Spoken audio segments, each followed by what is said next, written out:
I'm at the Broughty Castle today in Broughty Ferry, Dundee.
In times before the United Kingdom, Dundee was one of the wealthiest ports in the whole island. So at some point they had to do something about defense of the coastline around the sea and the river. So in 1490s they built a castle, which you can see behind me. Of course, didn't take long for others to recognize Broughty's importance.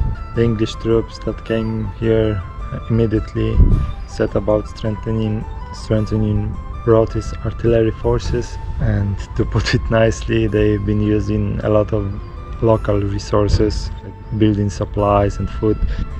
At some point Scots ordered a blockade of Broughty Castle, but it wasn't very successful, and in February 1550 the international forces that were consisting of German, French and Scottish troops, they've managed to get English garrison to surrender, so they got the castle back.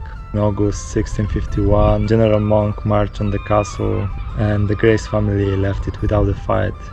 When Robert Burns visited the castle, he was lamenting that it's a ruin, and today this castle is being used as a history museum. So at the moment, because of coronavirus regulations and everything, it's still closed. It hasn't been opened yet, so I won't be able to see how it looks from the inside, but I managed to take a few drone shots, so enjoy.